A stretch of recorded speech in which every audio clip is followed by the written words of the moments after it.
إن الحمد لله وسلم وسلم على نبينا مصطفى محمد صلى الله عليه وسلم وعلى آله وصحبه أجمعين أما بعد أعوذ بالله من الشيطان الرجيم بسم الله الرحمن الرحيم സൂറ ബഖറ 154 ആയത്ത് അല്ലാഹു സുബ്ഹാനഹു വ തആല വിശദീകരിക്കുന്നു. നോക്കൂ, വലാ തഖൂലു ലിമൻ യുഖ്തലു ഫീ സബീലില്ലാഹി അംവാത്.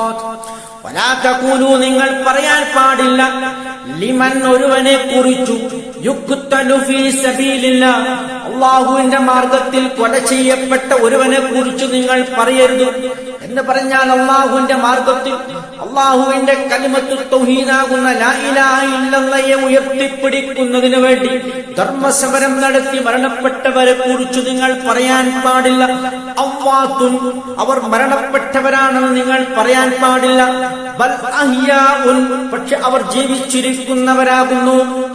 എന്ന് പറഞ്ഞാൽ ഈ ഭൂമിയിൽ അവർ ജീവിച്ചിരിക്കുന്നു എന്നാണോ അതിന്റെ അർത്ഥം? അല്ല.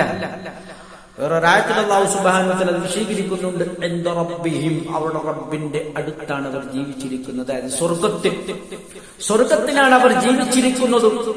ശുഹദാക്കൾ മരണപ്പെട്ട് കഴിഞ്ഞാൽ അല്ലാഹു സുബ്ഹാനഹു വ തആല അതിനെ വിശദീകരിക്കുന്നു. നോക്കൂ നിങ്ങൾ, മുത്ത് റസൂൽ സല്ലല്ലാഹു അലൈഹി വസല്ലമ ഒരു ഹദീസിൽ കൂടി നമുക്ക് പഠിപ്പിച്ചു തരുന്നു, ശുഹദാക്കൾ മരണപ്പെട്ട് കഴിഞ്ഞാൽ അവരുടെ റൂഹുകൾ, അർവാഹുകൾ അല്ലാഹു സുബ്ഹാനഹു വ തആല അത് ഏറ്റെടുത്തുകൊണ്ട് അവരെ സ്വർഗത്തിലേക്ക് ആനയിക്കും. അതിനുശേഷം ഒരു പച്ച കിളിയുടെ ശരീരത്തിലേക്ക് ആ അർവാഹുകൾ പ്രവേശിപ്പിക്കുകയും അങ്ങനെ ആ പച്ചക്കിളി സ്വർഗത്തിൽ യഥേഷ്ടം പറന്നു നടക്കുകയും യഥേഷ്ടം ഭക്ഷിക്കുകയും ചെയ്യും.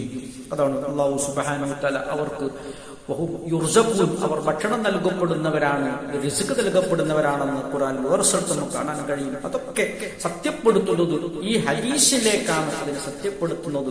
ഇതാണ് സത്യത്തിൽ ശുഹദാക്കളുടെ അവസ്ഥ. അല്ലാഹു സുബ്ഹാനഹു വ തആല പറയാണ്, പക്ഷേ നിങ്ങളത് ഗ്രഹിക്കുന്നില്ല, കാരണം നിങ്ങൾക്കത് മനസ്സിലാക്കാൻ കഴിയില്ല അവരുടെ അവസ്ഥ എന്താണെന്ന്. പക്ഷേ ഹദീസിൽ കൂടി അല്ലാഹു സുബ്ഹാനഹു വ തആല നമുക്ക് കൃത്യമായി വിശദീകരിച്ചിരുന്നു. ഇതാണ് ശുഹദാക്കളുടെ അവസ്ഥ. അങ്ങനെയുള്ള ശുഹദാക്കളെ കുറിച്ച് നിങ്ങൾ ഒരിക്കലും മരണപ്പെട്ടവരെന്ന് പറയരുത്. എന്ന് പറഞ്ഞാൽ മരിച്ച് എല്ലാം നശിച്ചുപോയി അല്ലെങ്കിൽ നഷ്ടപ്പെട്ടു പോയവരാണെന്ന് പറയരുത് എന്നാണ് ആ പറഞ്ഞതിന്റെ പൊരുൾ. അവർ ഒരിക്കലും ഈ ലോക ജീവിതമോ അല്ലെങ്കിൽ എന്തെങ്കിലും സുഖസൗകര്യങ്ങളോ നഷ്ടപ്പെട്ടവരല്ല, അവർ നേടിയവരാണ് എന്നാണ് ആ പറഞ്ഞതിന്റെ അർത്ഥം. ഇത്രയുമായി ബന്ധപ്പെട്ട് നമുക്ക് പറയാനുള്ളത്. സത്യമായി മനസ്സിലാകുന്ന സജ്ജനങ്ങൾ നിങ്ങൾ അല്ലാഹു ഉൾപ്പെടുത്തി അനുഗ്രഹിക്കുമാറാകട്ടെ. അൽഹംദുലില്ലാഹി റബ്ബിൽ ആലമീൻ.